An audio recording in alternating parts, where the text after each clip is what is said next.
everyone, it's Lexie. So in today's video I'm going to be sharing with you some spring reading recommendations. So I don't know about you, but I think spring is like my least favorite season. I think especially where I live, it's just wet and muggy and just gross and I don't know. But so I've come up with 5 reading recommendations for you. And so these books were ones that either have like live or like take place somewhere where it's wet, or kind of spring is like when flowers are growing and like all that stuff. So that's what comes to my mind when I think of spring. It's either being wet, thunderstorms, and just gross and sticky, or kind of new flowers blooming and all that. So yeah, I have 5 books here, like I said. So yeah, without further ado, let's get started. So the first book that I have here is Uprooted by Naomi Novik, and this is a standalone fantasy that I read earlier this year, and it takes place in this world where there is this dark wood that is slowly kind of consuming this kingdom. And so the main character obviously gets entangled with kind of stopping this wood from growing. And the way I kind of see it as like, it's a spring read because in my mind at least, is the way I look at it, just because it does take place in a forest where this like dark thing where it's just like dark and muggy, and I just picture it as like that. So I think this is a good spring read as well, because it is also because the main character's kind of power is like a naturalist in a sense, so she can like sprout like flowers and like all this stuff. So that's what made me think of spring, so like I was thinking for this one. But yeah, it's a really good, it's unique because it is a fantasy that is a standalone, so you just have one and done. You're not committed to 1 or 2 or other books in the future. So I really enjoyed this book, and I think this one will be a good one to read in the spring. So this one kind of relates to it being wet, and it is The Pearl Thief by Elizabeth Wendt, and this is basically the prequel to Codename Verity, but talking about kind of Julie when she is a teenager. And it takes place in Scotland, where it's like basically the atmosphere of this book is that it's foggy, it's just kind of damp outside, and this like for me is like the epitome of spring and just how I picture it.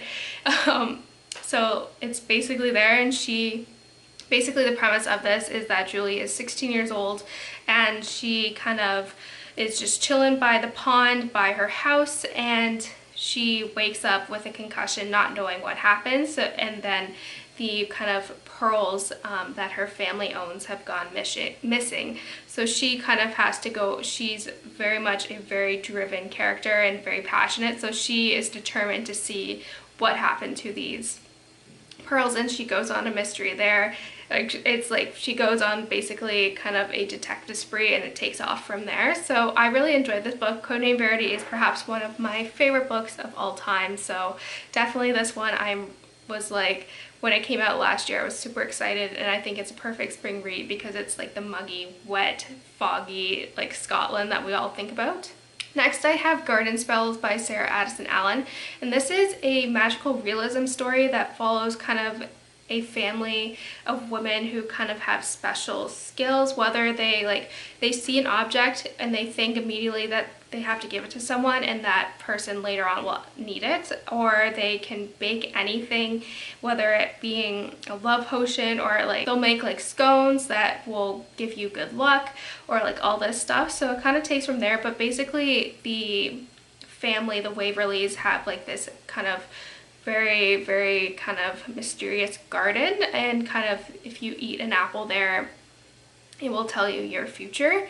And so I think this one is a perfect spring read as well, because it does take place in kind of a climate where although it takes place kind of in the summertime, I think kind of the garden aspect of this will be really fun to incorporate with just kind of things becoming alive in spring. So this one was definitely a fun one. It's very unique, and I highly recommend it. Next I have The Forgotten Garden by Kate Morton, and this one follows a woman by the name of Nell, and when I think it was her 18th birthday, finds out that her parents that she's known all her life are not her biological parents. Instead, she was kind of found after a boat kind of docked in Australia, and no one knew anything about her. So when Nell passes away when she is older and her granddaughter figures this out, she's kind of on the hunt to kind of know about Nell's family. So it kind of goes back to the early 1900s, following Liza, or Eliza, who is a kind of authoress, and just kind of the mysterious kind of things that going on and how these two stories intertwine. And this book was amazing. If anything, like, it was probably one of the best books that I've read in my entire life. And it kind of reminds me of spring because it does take place in England, where on the coast of England, where it is kind of like foggy and rainy again, so that atmosphere of it just being kind of bland outside is like what makes me think of it, but also kind of the garden aspect as well. So I got both of my two like spring criteria for this book here.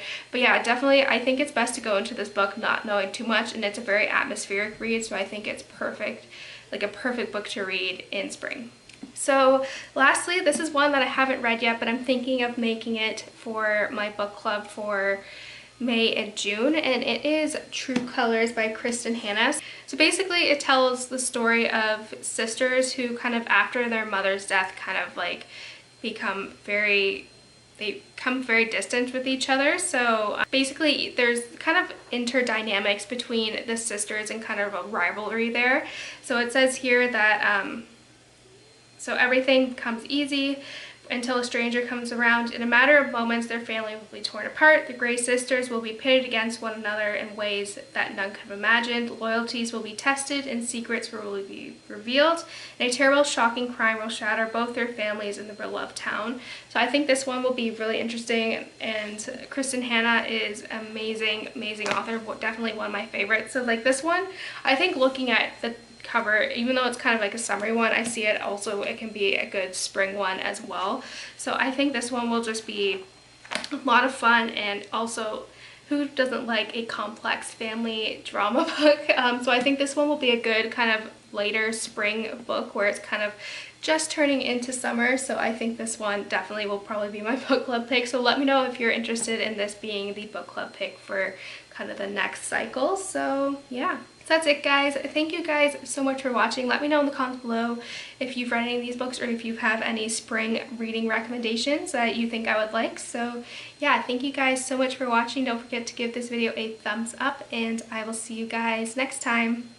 Bye, guys.